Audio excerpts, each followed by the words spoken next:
Eh bien, bonjour à toutes et à tous, j'espère que vous allez bien. C'est WordPress Sensei et aujourd'hui on se retrouve pour un nouveau tutoriel toujours sur WordPress où on va voir ensemble comment créer un portfolio avec l'extension Elementor. Donc je ferai peut-être une vidéo complète sur Elementor parce qu'il y a beaucoup de choses à dire sur ce plugin.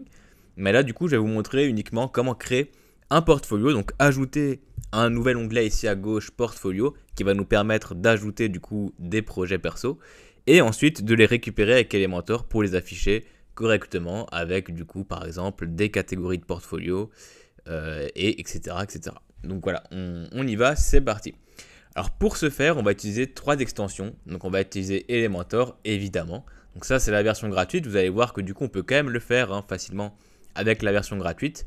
Avec la version payante, on a directement un widget, donc un outil d'Elementor qui est intégré au plugin qui nous permet de récupérer du coup n'importe quel post type, donc n'importe quel type de contenu sur WordPress, que ce soit des articles, des pages, des portfolios, des produits, etc. et de les mettre facilement en forme. Mais du coup, avec la version gratuite, on n'a pas cette option-là. Par contre, on a pas mal d'add-ons qui existent et aujourd'hui, je vais vous montrer du coup l'add-on essentiel add-on for Elementor qui est un des add-ons les plus connus sur WordPress et qui permet du coup d'ajouter facilement une liste de post type, donc de contenu personnalisé. Et donc vous allez voir que du coup en utilisant que des plugins gratuits, on peut quand même faire un portfolio qui a de la gueule. Et il nous faut du coup une autre extension, Custom Post Type, qui va être l'extension qui va nous permettre de créer des contenus personnalisés sur WordPress, donc ajouter un nouvel onglet tout simplement sur WordPress. Donc je ferai peut-être aussi une vidéo détaillée à ce sujet, n'hésitez pas à me dire en commentaire si ça vous intéresse.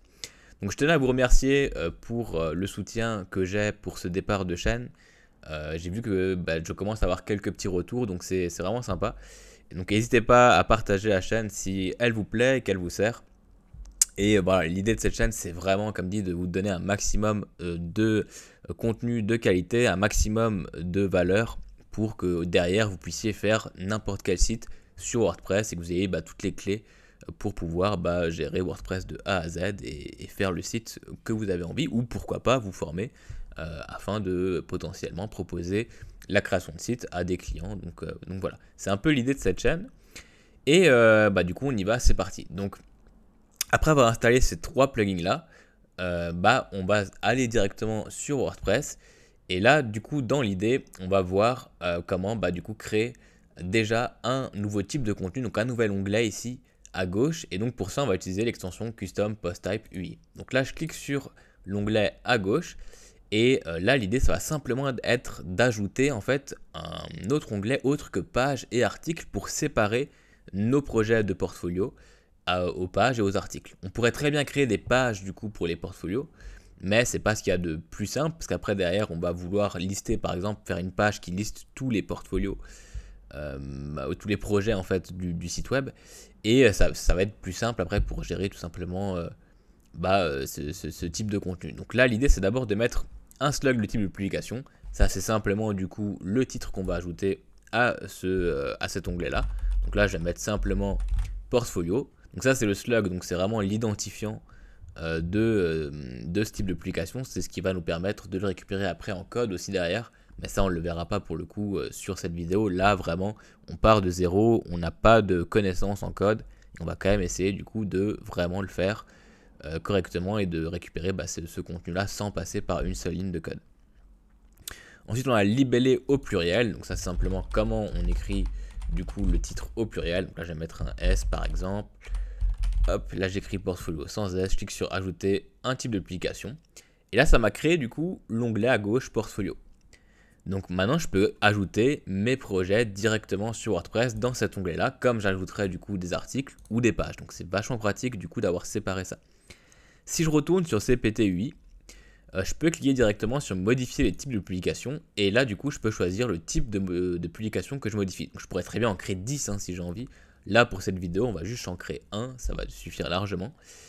Et du coup je peux modifier ce type de publication et après si je descends un petit peu ici je peux vraiment modifier tout ce qui va s'afficher côté WordPress au niveau du menu et de l'interface WordPress en général.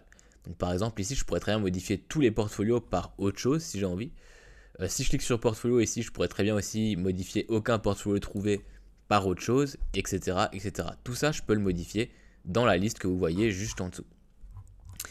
Si je descends tout en bas, donc un peu plus en bas, je peux choisir du coup ce que WordPress va utiliser comme fonctionnalité sur ce type de publication.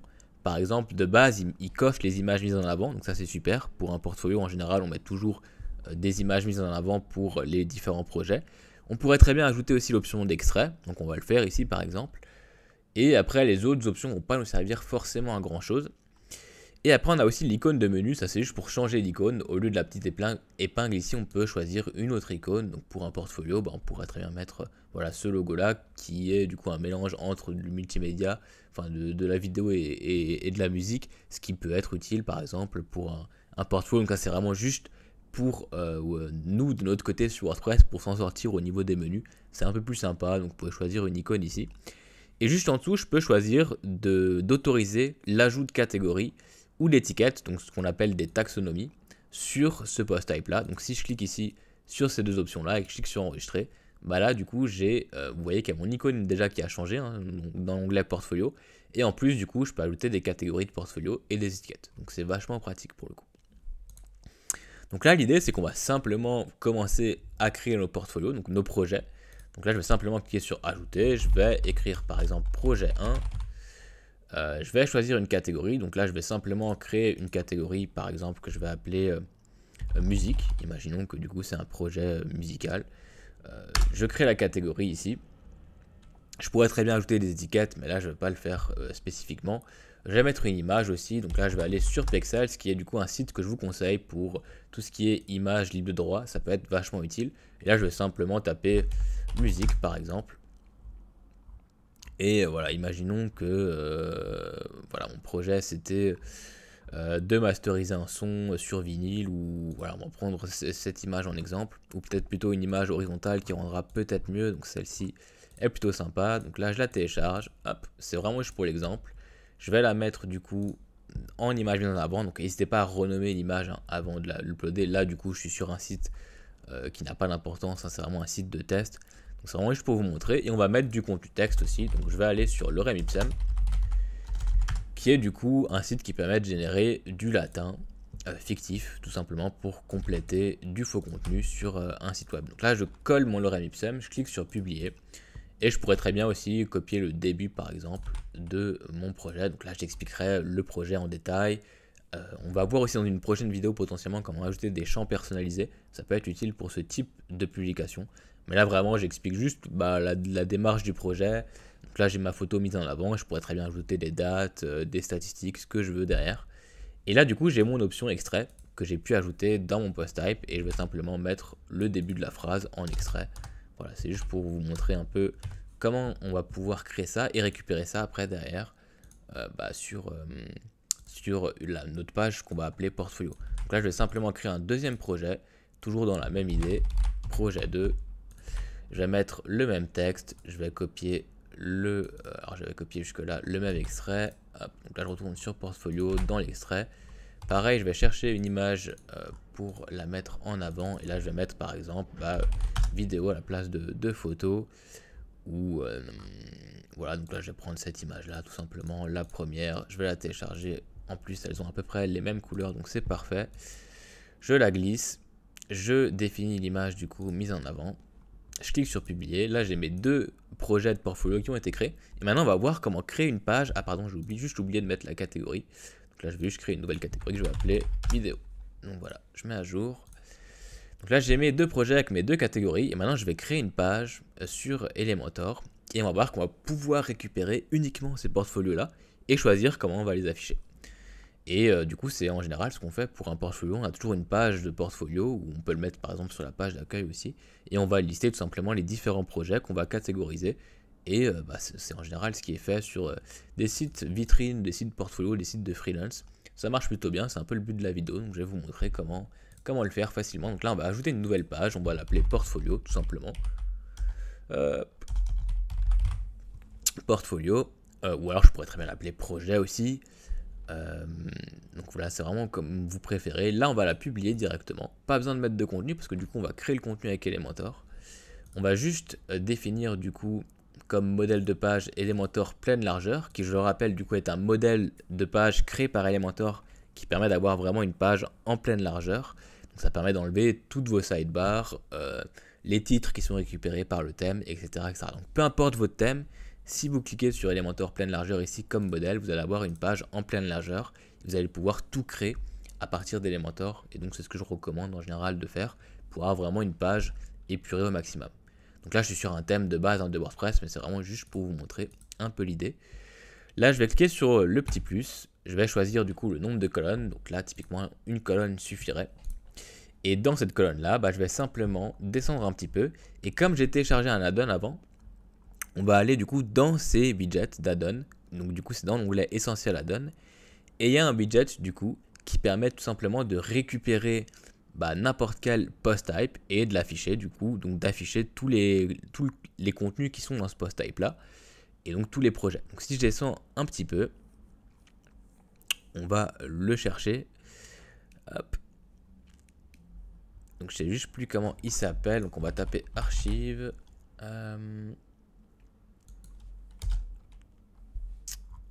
Post. Alors c'est PostGrid du coup. Pardon, je savais plus comment il s'appelait. Donc si jamais c'est PostGrid, on a juste à le glisser. Et là vous voyez qu'il récupère du coup tous les articles de mon site web. Et nous on veut pas les articles, mais on veut les portfolios. Donc on veut les projets de nos portfolios. Donc là vous voyez que si on clique sur la source, on va pouvoir choisir qu'est-ce qu'il va chercher. Donc de base, il cherche les articles. On pourrait très bien chercher les pages aussi. Donc là, il récupère aussi notre page portfolio qu'on vient de créer.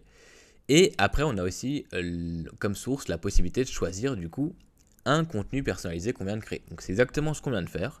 Et là, j'ai juste à cliquer sur portfolio et vous voyez qu'il m'a récupéré mes 2 projets. Donc là, je peux également filtrer du coup mes projets par auteur, par catégorie. Donc là, on va retrouver du coup la catégorie musique, la catégorie vidéo. Par étiquette, et je peux aussi exclure du coup des posts. Donc ça permet juste de catégoriser tout ça. Donc si par exemple ici j'aimerais juste les projets de la catégorie musique, je clique sur musique ici et automatiquement il va me supprimer les autres catégories, m'afficher uniquement cette catégorie là. Donc ça peut être utile si jamais vous voulez créer des pages où vous séparez directement vos projets et vous les filtrez directement par exemple dans un sous-menu. Là typiquement on va utiliser ce filtre là pour catégoriser ça. Ensuite, on peut choisir du coup combien de posts on affiche par page. Donc là, il y en a 4. On pourrait très bien en mettre plus. Et on peut choisir comment on les ordonne. Donc si on les ordonne par date, décroissante ou croissante. Ou alors par exemple, ID, par titre, aussi par random, donc par ordre aléatoire. C'est souvent fait aussi, donc ça peut être sympa. C'est comme vous préférez. En général, c'est quand même plutôt par date. Donc voilà, et par ordre décroissant du coup pour avoir le dernier projet en premier, donc vous pouvez très bien laisser comme ça. Et après dans layout setting ici on va pouvoir choisir le nombre de colonnes, donc 1 colonne, 2 colonnes, 3 colonnes, 5 colonnes, 6 colonnes, etc. Donc là ça dépend vraiment de votre nombre de projets. Si vous avez vraiment beaucoup de projets, vous pouvez potentiellement monter jusqu'à 4, 5, 6 colonnes. Si vous n'avez pas énormément de projets ou que vous souhaitez vraiment mettre les images mises en avant en grand, choisissez plutôt 1 colonne, 2 colonnes, voire plus. Donc là ça s'affiche juste mal, je sais pas pourquoi. Pas d'inquiétude parce que si je mets à jour et que je vais sur la page, après théoriquement voilà ça s'affiche bien. Donc là c'est un problème probablement lié au thème. Donc là on va partir sur 3 colonnes. Si jamais vous avez ce problème aussi avec votre thème, vous actualisez simplement votre page après l'avoir sauvegardé et vous avez de nouveau la prévisu du coup qui s'affiche correctement. Là on peut choisir du coup en quelle taille on affiche les images. Donc là en général je conseille entière, ça permet simplement d'avoir des images au plus net possible. On peut choisir du coup de charger en fait les projets avec un bouton load more ou pas. Donc est-ce que ça charge automatiquement les projets ou pas? Là c'est vraiment vous qui voyez, en général on préfère les charger au fur et à mesure du scroll. On peut choisir d'afficher le titre, on peut choisir d'afficher du coup l'extrait, ça c'est ce que je vous expliquais avant. Donc là si je masque l'extrait, ça va simplement masquer l'extrait que j'ai créé juste avant. On peut choisir de masquer le bouton read more. Donc là c'est comme vous préférez aussi. On peut choisir de masquer du coup l'auteur avec la date de publication. Donc là c'est vraiment vous qui voyez en fonction de comment vous souhaitez simplement afficher du coup vos projets. Donc en général on préfère un affichage assez épuré, en tout cas moi j'aime bien épurer au maximum. Donc c'est vraiment vous qui voyez. On peut choisir aussi la balise du coup du titre, donc ça c'est pratique pour le SEO. Donc préférez H2 voire H3. Mettez pas H1 surtout pas, et H5, H6 ça n'aura pas énormément d'impact, donc ça dépend aussi de votre structure de page, mais H2, H3 c'est super. Et qu'est-ce qu'on peut dire de plus? Là, on peut choisir du coup si on met les liens de l'image en nofollow. Pareil pour tout ce qui est titre. Donc ça, c'est des balises qu'on met pour le SEO qui permet au moteur de recherche de ne pas suivre du coup, de ne pas apporter de jus à ces projets-là. Donc en général, on préfère ne pas le faire pour des projets de portfolio. Maintenant, vous pouvez très bien le faire. Et on peut aussi choisir d'ouvrir ou non le projet dans un nouvel onglet avec target blanc. Donc là, pareil, c'est vous qui voyez. Et après, dans l'onglet style, on va pouvoir vraiment personnaliser du coup l'affichage de ces portfolios. Donc vous voyez que de base, c'est pas trop moche. On a quand même quelque chose d'assez correct par rapport à du coup, sachant qu'on a utilisé des plugins uniquement gratuits. Mais là, je pourrais très bien du coup choisir un autre style du coup d'affichage. Donc là, ça dépend de si vous avez laissé activer les options ou pas. Donc là, par exemple, on voit qu'il affiche la date en plus. Donc si j'ajoute en plus l'auteur, etc., il va probablement l'afficher d'une autre façon. Donc ça, c'est vraiment des styles du coup prédéfinis. Et après, on va pouvoir, dans l'onglet couleur, vraiment choisir la couleur des liens, voilà, au survol, la couleur des titres, si j'aligne ou pas les titres au milieu. Donc là, je pourrais très bien mettre, par exemple, du rouge au survol. Voilà. Je pourrais changer la typographie de mes titres très facilement. Je peux changer, du coup, le margin des titres. Par exemple, si j'ai envie d'ajouter un peu d'espace, du coup, au bas des titres. Là, j'en ai un peu trop mis, mais c'est vraiment juste pour l'exemple. Je peux choisir comment j'aligne du coup l'extrait. Donc là, pareil, je pourrais très bien le centrer aussi. Je peux changer la typo de l'extrait, etc., etc. Pareil, si je descends un peu, là, on a pour tout ce qui est hauteur, etc. Donc là, j'en ai pas, par contre. Et après, on peut aussi choisir, par exemple, l'icône qui est affichée au survol de l'image. Donc là, c'est une flèche. Si je clique dessus, je tombe sur la bibliothèque de Font Awesome. Et là, je peux choisir n'importe quelle autre icône si j'ai envie d'en mettre une autre. Donc là, si par exemple je tape Arrow et que je préfère finalement mettre une autre flèche, je pourrais très bien mettre celle-ci à la place. Je clique sur insérer, maintenant au survol, vous voyez que l'icône a changé. Pareil, je peux changer du coup la couleur de l'icône. Je peux changer la taille de l'icône si j'ai envie de l'agrandir ou pas. Donc voilà, vous pouvez vraiment personnaliser assez facilement du coup vos projets. Et je peux aussi choisir de mettre de l'espace du coup donc en haut, à gauche, à droite de chaque projet. Ça c'est simplement pour du coup aérer un peu votre grille de portfolio, surtout si vous en avez beaucoup. Ça peut être sympa d'en mettre un petit peu. On peut aussi choisir un border radius, une ombre de boîte, ce qui est aussi souvent fait, mais de manière assez légère en général, vraiment juste pour surélever un peu vos portfolios. Voilà, donc vous pouvez avoir un affichage assez sympa très rapidement en quelques clics. Et donc voilà comment créer un portfolio sur WordPress avec Elementor. Donc là je vais mettre à jour cette page là. Et après je pourrais très bien aller du coup dans mon menu, dans apparence menu, et ajouter mon portfolio au menu principal du site. Et maintenant si je vais sur mon site et que je clique sur portfolio, j'ai ma page qui liste tout simplement tous mes projets. Et là si je clique sur un projet, voilà comment ça s'affiche. Donc là ça dépend évidemment de votre thème. Mais après vous pouvez très bien le personnaliser. On fera peut-être une vidéo aussi sur la personnalisation du coup de nouveaux contenus qu'on ajoute. On peut le faire avec notamment des templates Elementor.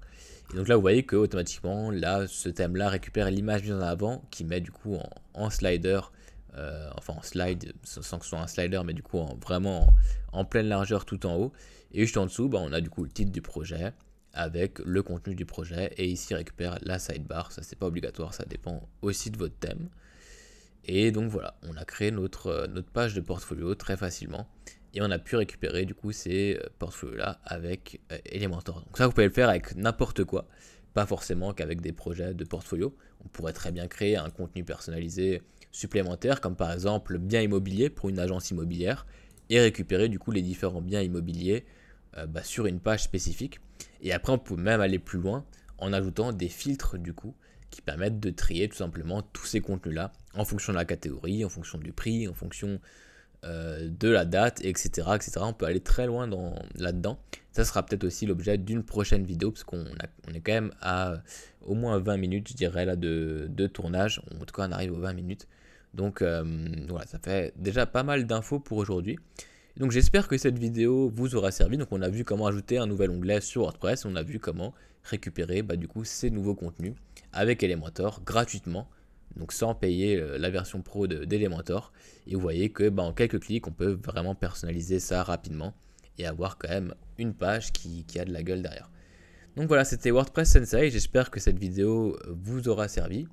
N'hésitez pas à la partager si vous pensez que ça peut aider quelqu'un. N'hésitez pas, si vous avez des questions, à me les envoyer ou en commentaire ou par adresse email, j'y répondrai avec plaisir. Et si vous avez d'autres idées de vidéos à tourner sur WordPress, n'hésitez pas à me les partager, ça sera avec plaisir que je les écrirai et que je vous les partagerai. Donc voilà, c'était WordPress Sensei.